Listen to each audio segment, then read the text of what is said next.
இஸ்லாம் ஒரு இனிய மார்க்கம் நிகழ்ச்சியில் கலந்து கொண்ட அனைவருக்கும் நன்றி. என்னுடைய கேள்வி என்னன்னா, நாம இஸ்லாமியரோட நிறைய பேரோட பழகிட்டு இருக்கோம்.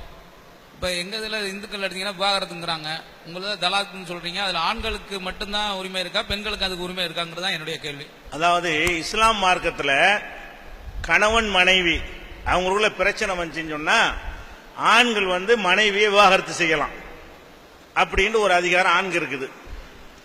அது மாதிரி பெண்ணுக்கு இருக்குதான்னு கேட்கிறார் அவர்.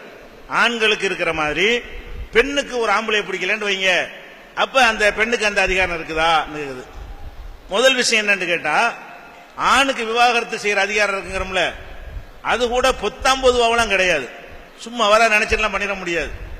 அதுக்கெல்லாம் நிறைய கண்டிஷன், நிறைய நிபந்தனைகள் இருக்கிறது. அதை இப்ப ஜமாத்துக்கள்லாம் முதல்ல பேன்றதுல கொஞ்சம் பேண ஆரம்பிச்சிருக்காங்க.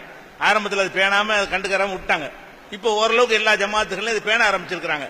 முதல்ல ஒரு ஆம்பளை விவாகரத்து செய்யறான்னு சொன்னா ஒரு ஜமாத்துல ரெண்டு சாட்சி வேணும். ரெண்டு சாட்சிகளோட மட்டும் இல்லாம விவாகரத்துக்கு பிறகு அந்த பெண்ணுக்கு ஏற்படும் ஒரு பாதிப்பு, அந்த பாதிப்புக்கு ஏற்றவாறு ஒரு இழப்பீடு கொடுக்கணும். யாரு? ஆம்பளை. சும்மா தலாக்கிட்டு போயிட முடியாது. அந்த இழப்பீடை யார் தீர்மானிக்கணும்? முஸ்லிம் ஜமாத்துகள் தீர்மானிக்கணும். அவனா அவன் தீர்மானிச்சா கம்மியா தான் தீர்மானிப்பான், அவ தீர்மானிச்சு அதிகமா தீர்மானிப்பான். அப்ப ஜமாத்துகள் என்ன செய்யணும்னு கேட்டா, நான் என் மனைவி எனக்கு பிடிக்கல, அவங்கள இந்த ரெண்டு பேர் மத்தியில் நான் விவாகரத்து பண்ண போறேன், என்ன முறைன்னு கேட்கணும். அப்ப ஜமாத்துல கூப்பிட்டு கவுன்சிலிங் எல்லாம் பண்ணி சேர்த்து வைக்க எல்லா முயற்சியும் பண்ணி பார்த்துட்டு சரியா வராதுன்னு சொல்லும் பொழுது ஜமாத்துக்கு தெரிய வேண்டிய என்னென்னலாம் இருக்குங்கிறது. என்ன கோர்ட்டுக்கு தெரியாது. கோர்ட்ல உள்ளவது கிராமத்துல ஒருத்தர் என்ன சொத்து வச்சிருக்கான்னு நீதிபதி தெரியாது. ஒரு ஜமாத்துல இருக்கும்போது, கிராமத்துல இருக்கும்போது அவனுக்கு அந்த ஊர்ல என்னென்ன இருக்கு என்ன எல்லாமே தெரிய ஆரம்பிச்சிடும். அப்ப ஜமாத் என்ன செய்யும், கூப்பிட்டு உங்ககிட்ட 4 வீடு இருக்குது, நீ 2 வீட்டை அந்த பொண்ணுக்கு எழுதி கொடு. இருக்கிறவனுக்கு தகுந்தவாறு, வசதி உள்ளவன்னா அதுக்கு தகுந்தவாறு, ஏழை என்று சொன்னா அதுக்கு தகுந்தவாறு அந்த இழப்பீடை வாங்கி கொடுத்துட்டு அதுக்கு பிறகுதான் விவாகரத்துங்கிற செய்ய முடியுமே தவிர, போஸ்ட் கார்டுல விவாகரத்து செய்யறது, எஸ்எம்எஸ்ல விவாகரத்து செய்யறதெல்லாம் இஸ்லாத்துல செல்லாது. அறியாம சில பேர் செஞ்சிட்டு இருக்கிறாங்க. இஸ்லாம் மார்க்கத்தில் அது ஈடுபடாது. அப்ப விவாகரத்து என்பது மனைவி வேணாம்னு சொல்வதா இருந்தால் கட்டாயம் சேர்ந்துதான் ஆகணும்னு நம்ம கட்டாயப்படுத்த முடியாது. ஏன்? பிடிக்காதவங்களை சேர்த்து வச்சா வேற மாதிரி கொலை பண்ணிட்டு போயிருவானுவோம். மண்ணெண்ணெய் ஊற்றி கொளுத்திவிட்டு அப்படி நடக்குது. ஸ்டவ் அடித்து இளம்பெண் சாவுன்ட்டு போயிருவாங்க. அப்ப அந்த பெண்ணை பாதுகாக்கிறதுக்காக வேணாங்கிறியா, சேர்ந்து வாழ எந்த வழியும் இல்லையா, உட்காரு, நீ என்ன கொடுப்ப அப்படின்னு சொல்லி என்ன செய்யணும், வாங்கி கொடுத்தா விவாகரத்து பண்ணணுமே தவிர அவன் இஷ்டத்துக்கு முன்னாடி வேணாம் வேணான்னு சொல்லிட்டு போனான்னு சொன்னா அது செல்லாது. அது எங்க மார்க்கத்தில் விவாகரத்து ஆகாது. இழப்பீடு கொடுக்க வேண்டும் என்று குர்ஆனில் தெளிவாக கட்டளை இருக்கிறது.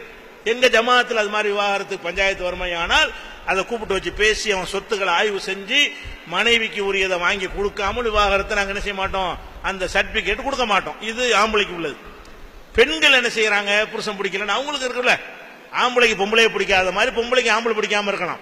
அது பலகாரன் குடிகாரனா இருப்பான், சம்பாத்தியம் இல்லாம இருப்பான், ஒரு ஆண்மையற்றவனா இருப்பான், எத்தனையோ காரணங்கள் இருக்கலாம். அப்ப எனக்கு புருஷன் பிடிக்கல, எனக்கு விவாகரத்து பண்ணி கொடுங்கன்னா அவங்களும் இதே மாதிரி ஜமாத்துல முறையிடுவாங்க.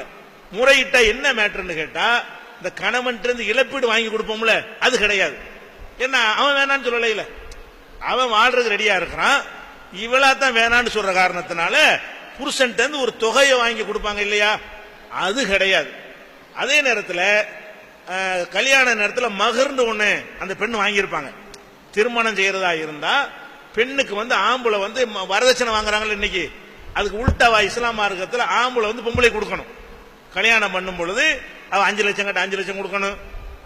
சவுதி அரேபியாக்கெல்லாம் போனீங்கன்னா கோடிக்கணக்கில் கொடுக்குறாங்க ஒரு பெண்ணை கல்யாணம் பண்ணுவதற்காக வேண்டி.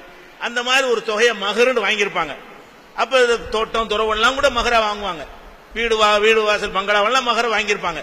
அப்ப அவனை கல்யாணம் பண்றதுக்காக வேண்டி உனக்கு ஒரு வீட்டை தந்திருக்கிறான், நீ இப்ப வேணாங்கிற, அவன் வேணான்னு சொல்லல, நீ தான் வேணாங்கிற, வீட்டை திருப்பி கொடுக்குறியான்னு கேட்பாங்க.